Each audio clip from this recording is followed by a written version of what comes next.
Bismillahirrahmanirrahim. Assalamualaikum warahmatullahi wabarakatuh. Alhamdulillahirabbil alamin, wassalatu wassalamu ala asyrafil anbiya'i wal mursalin wa ala alihi wa sahbihi ajma'in. Rabbi shrah li sadri wa yassir li amri wahlul 'uqdatam min lisani yafqahu qawli. Asyhadu an la ilaha illallah wa asyhadu anna Muhammadar Rasulullah. Hadirin wal hadirat rahimakumullah. Alhamdulillah, kita berjumpa lagi pada bulan suci Ramadan, yang mana kita diberikan kesempatan oleh Allah Subhanahu wa taala berjumpa pada bulan suci Ramadan tahun ini. Tidak lain tidak bukan adalah Allah ingin kita menambahkan ketakwaan kita kepada Allah Subhanahu wa taala. Hadirin wal hadirat rahimakumullah. Adapun judul ceramah singkat kita pada hari ini adalah kebahagiaan yang hakiki dalam Islam. Banyak cara untuk kita mendapatkan kebahagiaan. Namun di dalam Islam ada beberapa hal yang harus kita lakukan yang dapat membuat kita mendapatkan kebahagiaan yang hakiki, kebahagiaan yang sebenarnya. Bukan kebahagiaan semu, bukan kebahagiaan senda gurau belaka, tetapi kebahagiaan yang hakiki yang akan kita dapatkan. Adapun beberapa cara agar kita mendapatkan kebahagiaan di dalam Islam.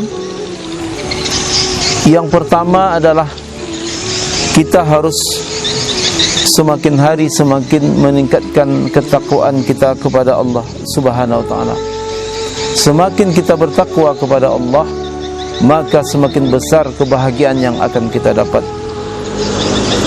Makanya ibadah puasa, Allah mengatakan dalam surat Al-Baqarah ayat 183, A'udzubillahi minasyaitonirrajim, Bismillahirrahmanirrahim.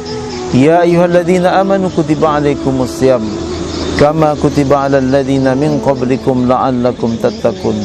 Hai orang-orang yang beriman, diwajibkan atas kamu berpuasa sebagaimana diwajibkan atas orang-orang sebelum kamu, la'allakum tattaqun, agar kamu bertakwa.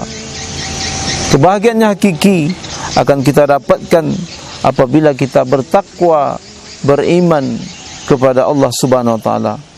Karena manusia yang mulia di sisi Allah adalah orang yang paling bertakwa kepada Allah Subhanahu wa taala.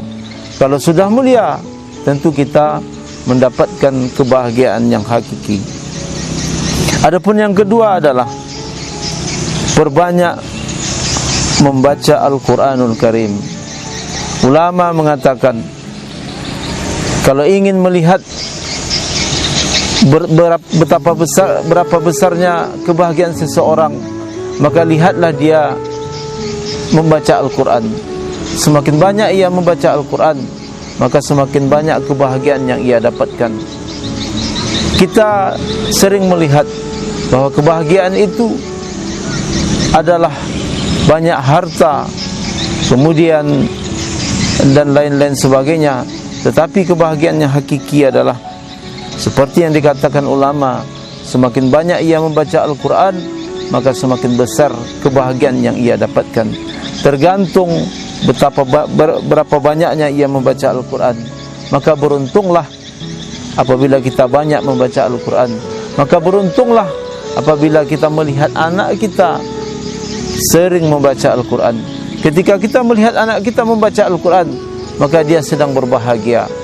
Ketika kita melihat anak kita pergi belanja, berpoya-poya dan lain sebagainya, maka dia sedang tidak bahagia. Tetapi bahagia yang hakikinya adalah apabila anak kita, keluarga kita banyak membaca Al-Quranul Karim. Di samping ia mendapat kebahagiaan, juga ia mendapatkan ketenangan hati, kecerdasan pikiran, kejernihan pikiran, dan ia jauh dari kegalauan dan kegelisahan. Yang berikutnya adalah kebahagiaan yang hakiki di dalam Islam adalah apabila kita banyak berzikir, mengingat Allah Subhanahu wa ta'ala. Tanamkan di hati kita agar selalu mengingat Allah Subhanahu wa ta'ala, senantiasa mengingat Allah Subhanahu wa ta'ala. Walaupun mulut kita dalam pekerjaan sehari-hari tidak mengingat Allah, tapi usahakan hati kita senantiasa berzikir kepada Allah, mengingat Allah Subhanahu wa ta'ala. Allah, Allah, Allah, Allah, Allah, Allah, Allah. Kemudian apabila kita lupa lagi, connect lagi kita mengingat Allah di hati kita. Allah, Allah, Allah. Tiada hentinya kita mengingat Allah Subhanahu wa ta'ala. Semakin banyak kita mengingat Allah, maka semakin besar kebahagiaan yang akan kita dapat, maka semakin besar ketenangan yang akan kita dapat. Walaupun bibir kita tidak mengingat Allah, tapi usahakan hati kita senantiasa mengingat Allah dalam setiap detiknya. Apabila kita lupa, ingat lagi Allah, Allah, Allah, Allah, Allah, Allah, Allah, Allah, Allah. Lupa lagi, di hati kita connect lagi mengingat Allah, Allah, Allah, Allah, Allah. Semakin banyak kita berzikir, maka semakin besar kebahagiaan yang akan kita dapatkan. Adapun yang keempat adalah peduli terhadap lingkungan atau bersosial kepada masyarakat.